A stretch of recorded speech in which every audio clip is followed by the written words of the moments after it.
Hey folks, this is On the Homefront. Welcome aboard. My name is John Murphy. I'm here on Wednesdays on WILI AM 1400 and 95.3 FM. As you can see, we're also videotaping our shows for the WILI YouTube channel, where many of the 5 to 6 p.m. weekday shows are available. So if you miss our live broadcast, you can catch us anytime on YouTube 24/7. Our program today will be in 3 parts. We're going to end the program with a conversation with somebody from the Assets for Artists program at the Massachusetts Museum of Contemporary Art. They're serving Connecticut with new grant program opportunities for artists, and we're going to talk about that later in the show. For our second guest, we're going to focus on the Taste to Towns Restaurant Week, which is 2 weeks from February 20th to March 5th. And we're going to have a lot of people involved in that area and area restaurants for that period. But we're going to begin looking at Willimantic Renaissance and the 17th Chocolate Fest here in Willimantic with Jean Desmay. Jean, it's good to have you back in the house. Thank you. It's Saturday, February 11th.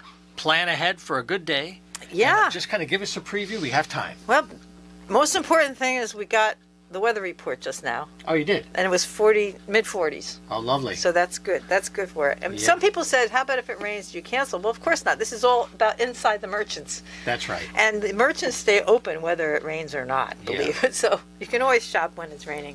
Well, I'll tell you what, before you run down the schedule. Yeah, there's a lot. Folks are still learning the concept. Okay. So let's do the concept of what this is really all about. Yeah.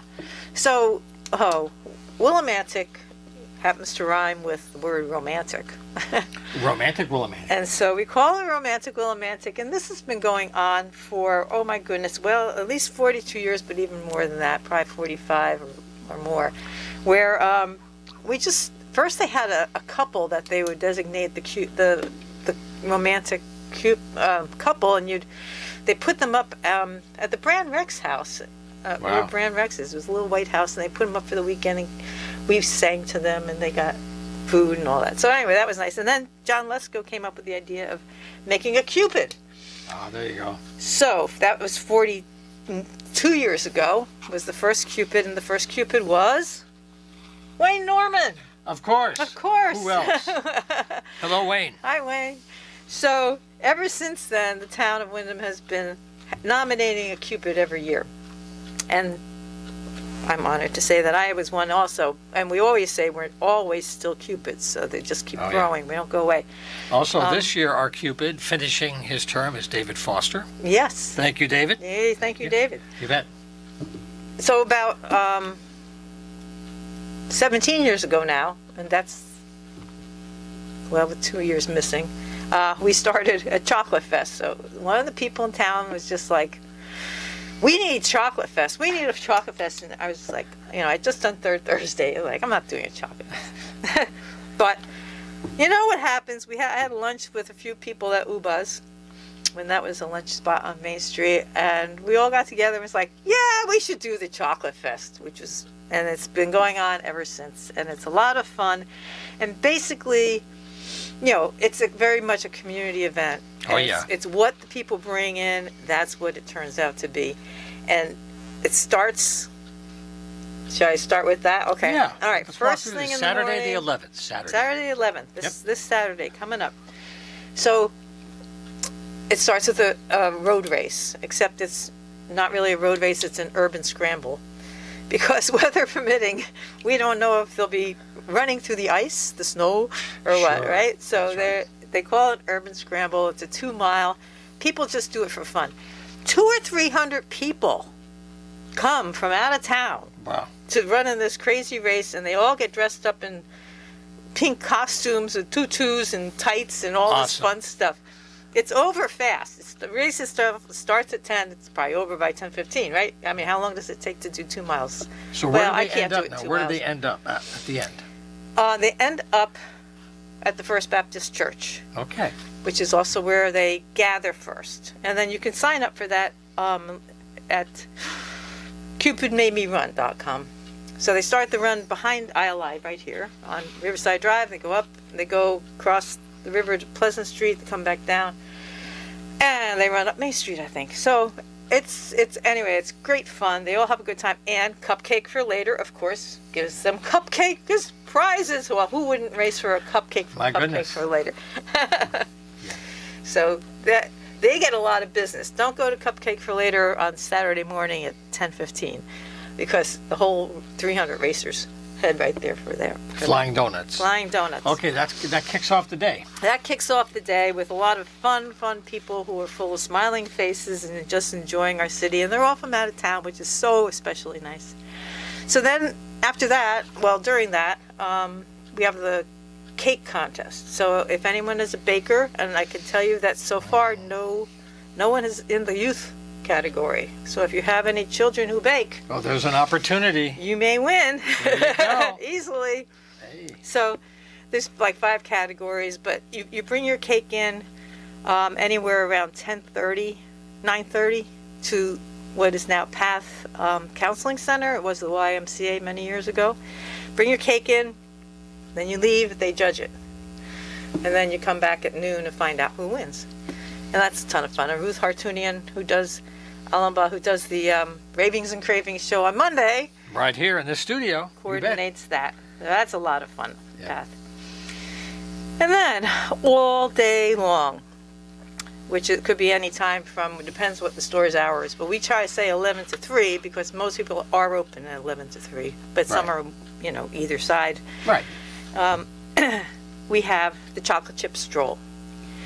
And there's about 30 businesses that are open for the stroll.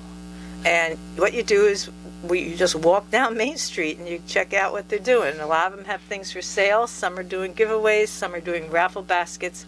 The idea is go in and see what's inside that door. Because I know that it's intimidating when you've never been inside a store and you're just like, oh, I don't know. In fact, Eastern did a survey once, and that was the main complaint, was that I'm looking at Jules Verne. A name like Jules Verne doesn't tell you they're a jeweler. So many of our businesses don't tell you what they do inside. They have these cute names. But actually, Jules Verne does have jewelers on the top of her sign. But Yeah. You bet. Great spot. it's just, how do you get rid of that little tiny hesitation that makes people not go in?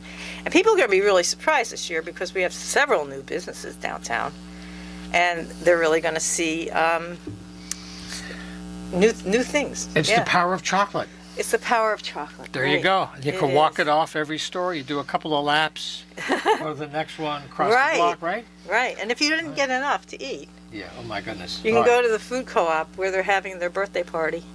That's right. How many years for the co-op? 43. 43 years for the co-op. They're going to have Wow. 43 birthday cakes. Oh, my word. Wow. So I think that's enough. Wow. I'd be remiss not to mention live music at Willimantic Records. Good. Joe Malinowski at the Bliss Joe Marketplace Malinowski on North Street. Absolutely. And then the evening, well, then you go out for dinner, obviously. And people like Stone Row Kitchen and Bar and Willie Brew are having specials that are Valentine's Day specials. Make a reservation, yo. That's a good idea. You Yep. need a reservation for this weekend. And then after that, you get to go to the dance. So there's Patty Tuitt, who's certainly a local favorite. She's been here. She's great. She's been here, and she's been spoken about, and she's been wonderful. Yes, so Patty is performing at a dance at the Elks at 7:30. So we're really looking forward to that as the grand finale of the day. Now, here's a last minute question. Yeah. Because we're doing this show live on Wednesday before.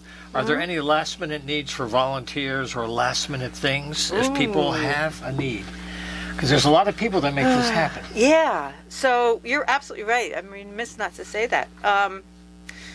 The NAACP youth are coming out at 3:30. We're meeting at the food co-op, and we go out and we put chalk hearts and arrows on the street so that people know which way to go. Oh, very nice. We can use help with that because 3:30, what are they going to get, an hour and a half before it gets dark? Yeah, Yeah. about that. They better be cooking. So we're going to need, absolutely. So meet us at 3:30 at the co-op and get your chalk art going. We got the chalk. We need the artists. And also the website is a good way to follow up on all these events, right? Absolutely. WindhamRec.org, Windham Yeah. Rec, R-E-C. Can't thank the recreation department enough for doing that website for us. I was pulling out my hair, and they also have been one of the sponsors helping with the advertising budget. So they're great. But also volunteers, we have Eastern students. Is it the rugby club again? No. They're awesome. The rugby I know, people are all I know. over this town. I was going to say no heavy lifting, but that's not fair. They can do a lot more than that. This is Eastern students, and they're coming down to do two things. We're going to put hearts in the windows of stores, empty stores, and you put I love, and you know, I love mom. Right. I'm going to put I love my dog, right? There you we go. do that. So we're going to put hearts in all the empty storefront windows to try to show a little love for our old buildings. And then the Eastern students are also doing a children's activity at the PATH Counseling Center. And also there is going to be Connecticut Eastern Railroad Association is setting up a model train. So yeah, they'll be opening up soon too for their new season. yeah, early May coming up. Yeah. Yeah, so they're doing that little promotion. I have to mention the Veterans Center. Yep. And you know Bev.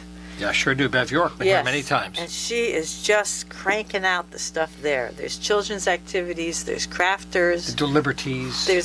They do liberties. They're doing an art show, Valentine's themed art show. They're doing lectures. Bev doesn't lecture.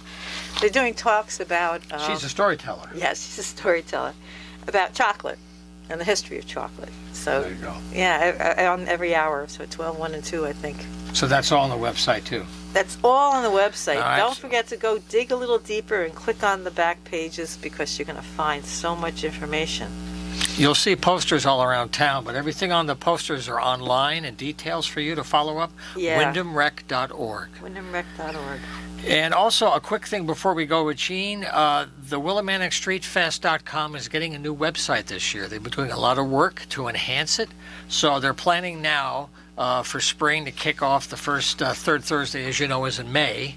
So now they're planning, and just go to WillimanticStreetFest.com and you'll find out how to connect to that great tradition. How many years for third Thursday? 30? How many? This will be the 20th. 20th. Yep, just Wow, 20. Everybody 20. thinks it's been forever. But Yeah, it feels that way, but that's just why my it's... whole life, but it hasn't been. Well, you were there. I was there. I want to mention, Yeah. what was it? Oh, the Cupid crowning. So we have our 42nd Cupid, and that person is going to be crowned, person or persons, is going to be crowned on Tuesday at the community center at 10 a.m. And so it's always a surprise. Nobody knows who it is. Don't ask me. I don't know. And rumor has it, according to Matt Rupar, this will be on the radio. So we're going to be on the air live from the community center. Probably Wayno in the morning. Yep. 10 o'clock. 10 o'clock with Wayno. Another community center activity. They're doing a movie, The Lady and the Tramp, at 6 o'clock that night. They're giving out children's books. Yep. So yeah, whatever age you are, come out and play. It's fun. Okay, well, Gene Desmay from Willimantic Renaissance, thanks for everything you do all year long, and we'll look forward to having you pleasure. back in the spring, getting closer to the third Thursday. Yeah, my pleasure to be here. Thank you for having You us. betcha. Thank you for all the work you're doing. And I'll see you and Willie for the fest. I'll be there. It'll be a great day. Yeah. Saturday, Okay. February 11th, okay? All right. All right, a short break, and we'll Chocolate, come back, chocolate. and we're going to focus on the Taste of Towns restaurant. Okay, we're back live on the Homefront this week, and I'm very glad to have you with us. We have another segment in the program later looking at the Massachusetts Museum of Contemporary Art. They have a wonderful program called Assets for Artists. And the program is a resource for artists and arts businesses, and they have some new opportunities coming up this spring. And we'll talk with Molly Rideout for the last part of the show. But right now we're going to focus here locally on the Taste of Towns Restaurant Week in our area, a good celebration of food and our local economy, February 20th to March 5th. So we have 2 weeks to celebrate this, and we have 3 guests in the studio today to set the stage. Sitting next to me, we have Kathleen Peterson. She's the Senior Communication Manager at the Mansfield Downtown Partnership. Also to her right is Mark Saul from Muda's Barbecue, and he's participating for the first time. And I'm very happy to have back in the studio again Andrew Goot from Stone Row Kitchen and Bar, and also the Willimantic Downtown Development Association, Neighborhood Association. So thank you all for being back. All righty, well, a little long-winded intro, but this is about enjoying food, supporting our restaurants, and enjoying our towns. And Margaret, maybe you could set the stage for the history of this event, and then we'll get into some of the offerings for this year, because I know you have more people involved. Yeah, thanks for having us, Sure, John. you bet. This is a collaborative effort with the town of Mansfield, the town of Wyndham, the Mansfield Downtown Partnership, and the Willimantic Downtown Neighborhood Association. Right. We started this last February. As everyone was coming out of the pandemic, it was a little bit difficult for our restaurants, and then February is sort of a slow period anyways for the industry, so we were looking for a way to not only celebrate our culinary community, but also draw some attention, maybe encourage people to try new things, get the locals back out. So we developed Taste Two Towns, Mansfield Wyndham Restaurant Week, to highlight all the diverse dining options we have in this community, which for a smaller community, we have a really big, diverse selection of restaurants that folks can choose from. And one nice thing about it is with the variety you've set up, it's still a short trip. So we're not talking a long drive, but sometimes you have to drive a ways, Yeah. But this way it's all local. What do you think is the biggest thing from last year that you guys learned that from the early experiments? What kind of things did you learn that you're enjoying this year even more? That's a good question. Well, I think for all of us, we kind of get into our routine and maybe go to our familiar places or just always get the same thing every time we go to our favorite spot. And so with the way the menus are designed, it allows you to kind of like get out of your comfort zone, either try something new at a new restaurant or maybe just I'm guilty of this. I know I get the same thing often. So it gets people out of their comfort zone, trying something different. And then also, there's been a lot of change in the industry over the past couple of years. And on the local level, we've got new restaurants and food offerings like Muda's Barbecue or Faux Delight, which is a new one in downtown Willimantic. That's wonderful. I've been there a couple times. So this is a way to help get the word out about some of the new places, and then also for the established ones to kind of show off the stuff that makes them great. Like at Hops 44, they just racked up, I think, 6 different honors in the Best of Connecticut magazine. So it gives them a chance to kind of show off a little bit too, even if it might be someplace you've tried before. Right.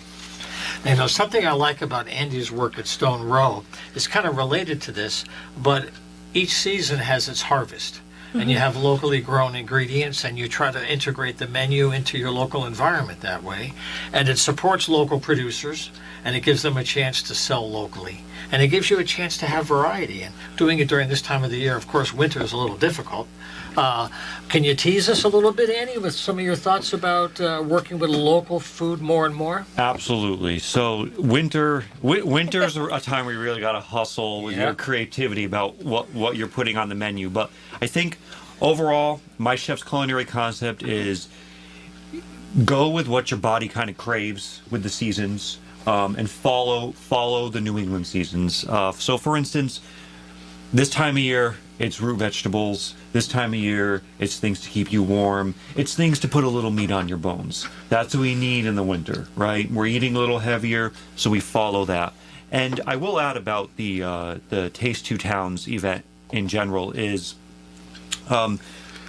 we out here, we know in Mansfield, Wyndham, and the surrounding towns, we don't have an interstate, we don't have mass transit, so we're geographically isolated. True. So what's been really cool that's happening is this food scene between Mansfield, Wyndham, downtown Willimantic that's developed over the last 5 to 10 years because people live out here. And it's hard to get to the Hartford area. It's hard to get to the Hartford area towns where there is or down to the shoreline.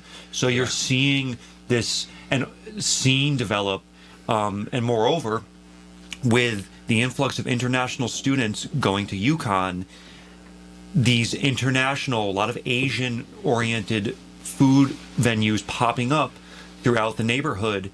So seeing that appear has been really awesome. 10 years ago, there's no way you would have been able to say to anyone, let's have a restaurant week concept, because you would have had 3 places participate. So the fact that this year we're going to have up to 20 restaurants on board, that's pretty impressive. That certainly shows that we're building something really remarkable in this area. Yeah. No, it shows people that are local that have been around can see a curve, and it's really going up. There's really a wave now, and it's been nice to see. Some will say a long time coming, but you know what? It's here. Now let's shift over to Mark, because you've expanded. What made you decide to jump in the pool this year? Because you've been around before. Well, we're real excited about doing this. We opened up originally 2018 in Moodus with a large brick and mortar, full bar, patio, but we were a casualty of the pandemic. So we ended up building out a food trailer, looked around, looked at the Willimantic area where looked to see there was a need for barbecue in this area. So we moved down here with our food trailer, and we're very excited to participate. We've got the same great barbecue that we had at the brick and mortar. We're cooking everything low and slow over hickory wood, brisket, pulled pork, and ribs, everything else. So we're pretty happy about it. What's the feedback been now since people are opening up more? People are coming out of the caves all the time now. No, absolutely. We get a lot of repeat customers, and we're always getting new customers. It's a little tough. It's winter time. We're outdoors, but we're there every day but Wednesday, and it's been very positive. Nothing but good vibes from the public, and looking to continue with it. Let me ask you a quick question, Kathleen. Are there any websites people could go to get more details about all the restaurants and the combinations? Because like Andy said, there's 20 of them. It's a lot of choices over 2 weeks. Yes, there is a website. Please. It's taste2towns.com. That's too difficult. I know. We have all of our participating restaurants will be listed on there. As Andy said, we're about just shy of 20 and working to round that out, and we're getting their menus up soon. The menus are going to be a mix of prefix lunch and dinner options as well as to-go packages. So places like Moodus can participate, and maybe if you're just on the go and you need lunch and you want to try something, but you can still participate in Taste Two Towns. We'll also be doing a lot on social media, and just follow hashtag Taste Two Towns on the downtown stores, Facebook, Instagram, and Twitter. And then Andy, can you say what your downtown Willimantic one is? Because I don't want to.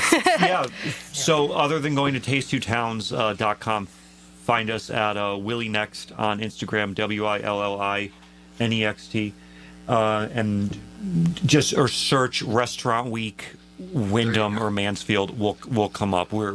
This is when you get all the area restaurants together, it just magnifies our ability to reach people. We trade our audiences, because now, let's say Stone Row is attracting customers. They're going to the website to see what we're doing. Well, they're going to get the chance now to see what all these other places are doing in one shot and dine out for 14 days in a row. And that's what we need to remind ourselves remind our audience is that, and kind of as Mark alluded to, is that winter's a tough time for dining out. Because think of last weekend. Who wanted to leave their house last Saturday, right? But we as restaurants are sustaining jobs, sustaining rents, paying mortgages, 7 days a week, all year round. So we really need to having butts in seats year round is really important. So I think turning the public was so generous to us during the worst of the pandemic, and we just want to remind people how much we appreciate the customers and how restaurants mean so much to the character of a community. It's a really good social barometer, and to be so representative of the area by the different foods, the different flavors that we offer. So visiting us, as Kathleen said, stepping out of your comfort zone, trying a new place, and Restaurant Week's a good chance to do that. We're all doing discounted menus, we're doing packages, we're doing taste of. This is the chance to go for it. Right. That thing you've been saying you're going to be doing, I really need to go there, I really need to go there. Now is your time to go there. That's come up on so many interviews I've had with the arts organizations too. This is the time when people realize COVID was a very painful lesson, that a lot of people took things for granted. And because it didn't affect them directly, they didn't realize the struggles that were going on economically before COVID. And it just amplified what was already there. So folks who had stores, retail, anything with the public, a big hit. But now people are coming back, and that enthusiasm, hopefully Andy's trying to tap into that idea. Things weren't so bad before, and the only way they'll get better is if we do things like we used to do. So I really hope that works well. And I want to give the website too, willimanticdowntown.org. You can find out throughout the whole year all these events and activities and programs. Any last thoughts? downtownstores.org. Please, also give those websites one more time. Yes. Well, before we go, I did want to thank our sponsors because they have generously given to this program so that we can get the word out. We're doing a lot of promotion through a regional audience to try to draw attention to our two communities. So Green Valley Tree is our chef's table sponsor, which is our highest level, and our main course sponsors are the Eastern Connecticut State University Foundation, Zlotnick Construction, Crane Hill Contracting, Dog Lane Cafe, Fine Fettle, and Fenton River Grill, and we're very thankful for their support. Yeah, they're keeping the money local. Yes, they are. Keeping it local. And so taste2towns.com, you can go on there, check out the menus, start making your plans. It's February 20th through March 5th, and we can't wait to see everybody dining out. Well, thank you, Kathleen Patterson, and also Mark Saul and Andrew Goot. I wish you all a great weekend. I'll certainly be enjoying some meals during that time. Again, Awesome. February 20th to March 5th, so plenty of time to enjoy good food and support our local economy. We'll take a short break and come back and talk about Mass Mocha. The song is Willimantic, USA. Take it away. And that's why we have Molly here today. There's a grant program that has had deadline extended, and there's some other programs that she's offering. So welcome back to the radio, Molly. It's good to have you. Well, it's good to be here, John. Okay, so maybe a starting point might be the program that we talked about last time that is being extended for more opportunities for people to apply. Sure, yeah. Right. So the program you mentioned is the Capacity Building Grant Program that we're offering for artists across the whole state of Connecticut. And it will include a $2,000 unrestricted grant. It's not a project grant. You can use it for anything you want. You could use it for your rent if you need to. But more than that, it's also a program about kind of supporting artists in what they need to take their practice to the next level. So kind of professional development in the realm of maybe goal setting or marketing or grant writing, a variety of different things, and that'll come in the form of group workshops, one-on-one coaching, and some goal-setting tools, too. I know you mentioned this last time. It's really unusual to have a really unrestricted program where people have a really plastic way to apply things. Was that a very strategic choice to help people who were affected by COVID and maybe had other unusual costs to deal with, and it was impacting their ability to move ahead? Yeah, absolutely. I mean, so our program is about 15 years old now, and at the beginning it was really focused on savings, and so the grant was actually, it was a match where artists would have to put away a little bit of money toward, into a savings account and then would get a match for that. Right. But that was a kind of federal program that we were working with, and when those incentives went away, we took a hard look at our program and said, artists do need to increase their savings, but they also need a whole lot more, and so let's let them decide what they really need this money for instead of making that determination for them. So how much more time do people have to apply? You said there's a February 22nd? Yeah, February 22nd. It was originally February 15th, so if you have that on your calendar, scratch that out and give yourself an extra week. Right. Yeah, the reason for that extension was because we had some issues with the application portal that had resulted in it being down for a couple weeks. So to make up for that, we're extending the deadline an extra week so that folks can still have time to get that application in. So maybe this would be a good time just to repeat the website again, because that website is a resource for all kinds of support, way beyond this one grant program. So why don't you give that website, people can jot it down, and then we'll talk some more. Yeah, absolutely. So while we're a program of Mass Mocha, probably the best way to find us is our department has its own website, which is assetsforartists.org, and that's for FOR, assetsforartists.org. Then you do a / and Connecticut, and that's going to show you everything that we're offering across the state. Could you describe briefly, without losing us in the details, some of the other opportunities available maybe for late winter, early spring, that some of our artists in our community may not know that are there waiting for them to find out? Yeah, the next workshops that we're going to be offering for Connecticut artists, they'll be online, and they'll be taking place in April, I believe. There's going to be one focused on how to, like, kind of the basics of Instagram, what that's like for someone who's either never done that before or might be just, muddling along and wants to know how they can improve. And then in May, which is getting a little ahead, but let's look there anyway, we're going to have a workshop on photographing your artwork, because we know in this digital age, applications and just getting your work out there often involves having good images of your work. And one thing that I'm sure you've experienced is so many artists are so focused on creating the work and the environment of the studio that the idea of marketing and social media are a real stretch for them. And the challenge is that's becoming more important than ever if you want to reach out, right? They have to learn how to do this. Yeah, absolutely. I mean, artists are expected to be, small business folks as well as creators. And so that's why our program exists, to try and help with those small business skills so that artists can spend as much of their brain energy in the studio as possible. Now, something you mentioned that you wanted to talk about today while we had the time is trying to deal with sensitive issues with artists and maybe their personal growth or their limitations in their art form, where asking for money gets to be a real obstacle to progress. Just the act of asking can be scary or intimidating. Could you talk about that and how you're trying to help people think that through? Yeah, this is something I've been thinking about a lot lately.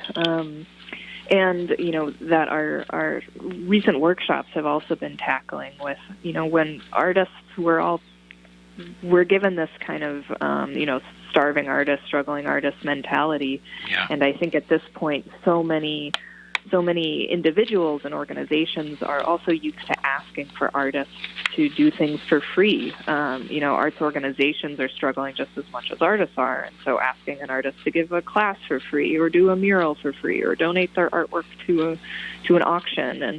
And I think when we as artists, and I'm speaking being a writer myself and a public artist, when we care about those causes, it's hard for us to say, like, yes, I want to do this, but also here's what it will cost me to do these things. And so finding ways to be able to say that, I think, is really important. I was thinking about how, in the conversations about healthcare and making healthcare more affordable, right?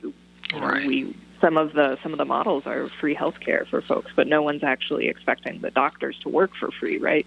So I think that we can have free art while still building in a system where the artists still get paid to make their work. And it can be hard to ask, to say, I would love to do that, but here's what it will cost me, because it's going to take 5 days of my day, and I won't be able to, work on paid work otherwise if I'm working on this.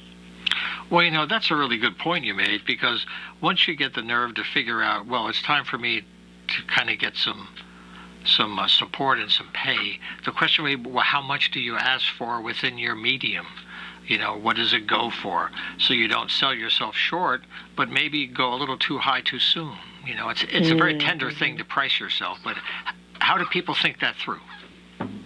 Yeah, I think I've heard different types of models from different artists. Some of the approaches that I think are really interesting is, instead of asking, like, what is the dollar number that I'm supposed to ask here, instead looking at what do I need to survive, like to live a comfortable life and do my work, what is an hourly rate? And so looking at your whole, say, the whole year of your expenses to live and make your work, and then dividing that by the number of hours that, a reasonable person would work, and saying maybe that's depending on your individual needs, your individual stage of life. Maybe that's going to be $20 an hour, but maybe that's going to be $60 an hour. And being honest about that, of like, that's what I need to survive. That's what I need to live. because of the various costs at this stage of my life. That's an approach I've heard. I've heard of some other approaches with organizations where you try to find a comparable position within an organization, and then because you're a freelancer, doubling what that rate is because of factoring in all of the freelancer additional costs that your go taxes into that. too, probably, right? Your taxes Exactly. are big. Yeah, that's big. Yeah.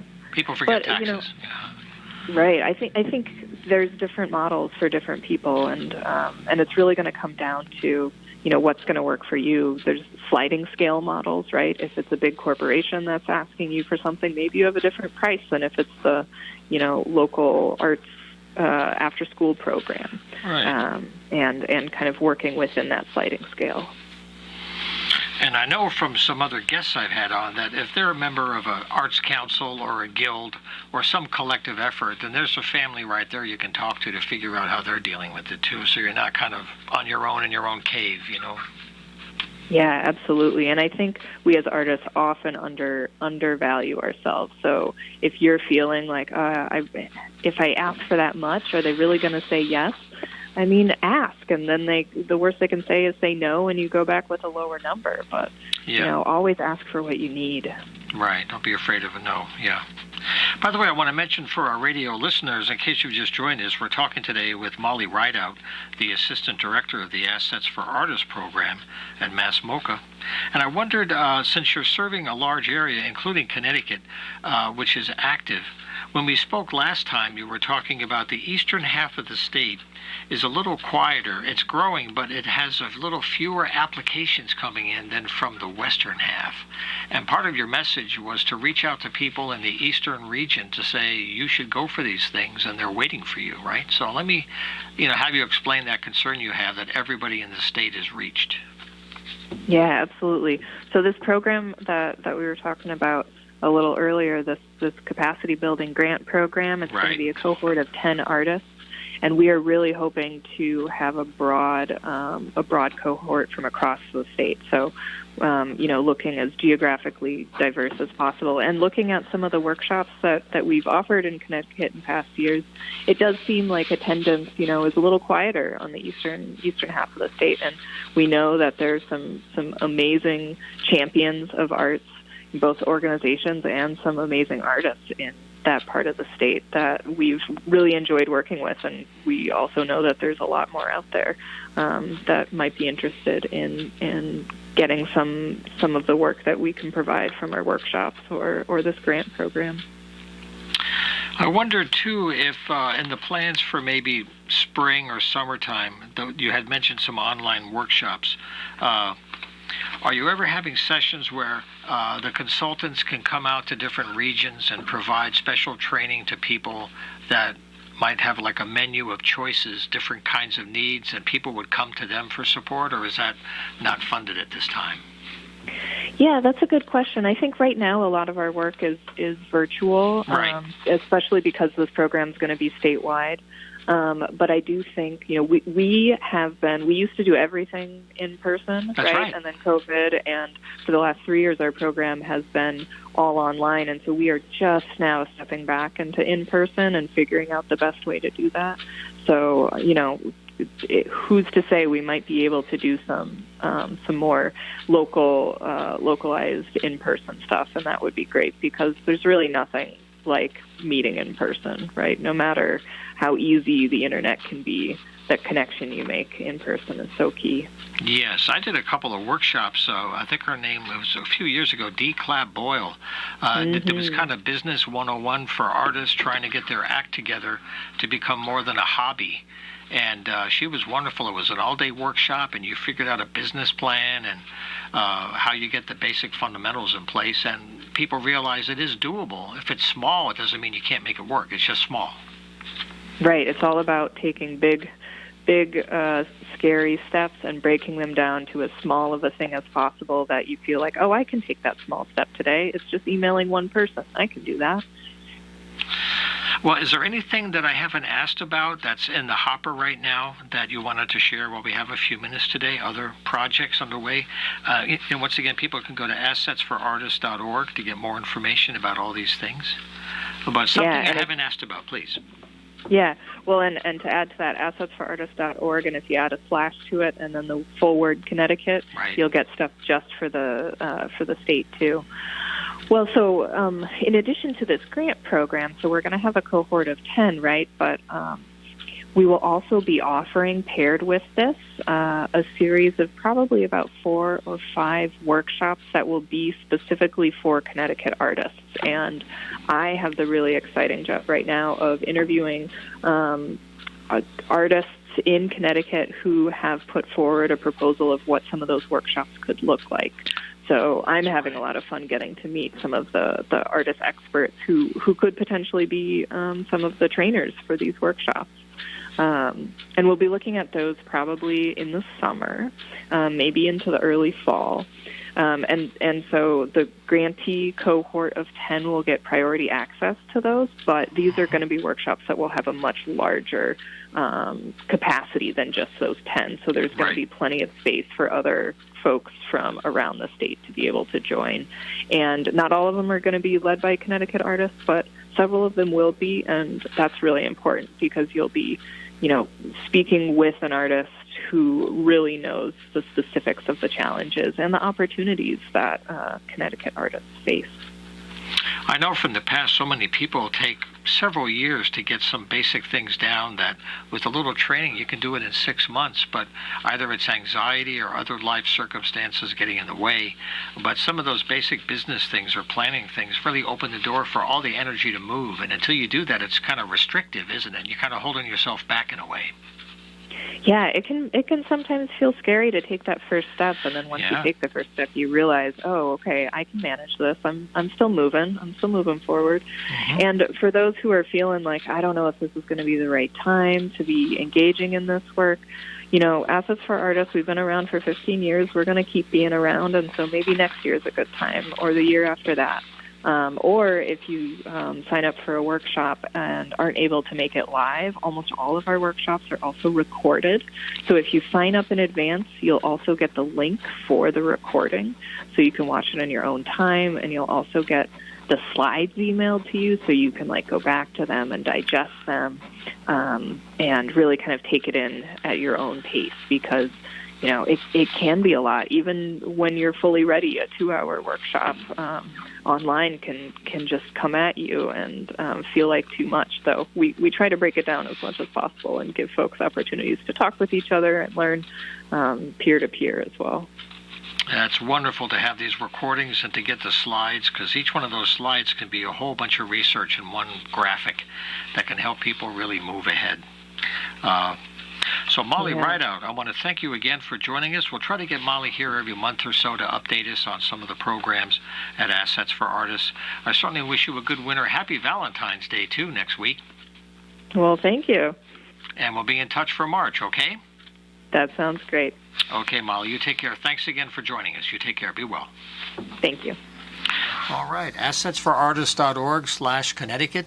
A lot of information there. Don't reinvent the wheel. These folks are there to help you move along.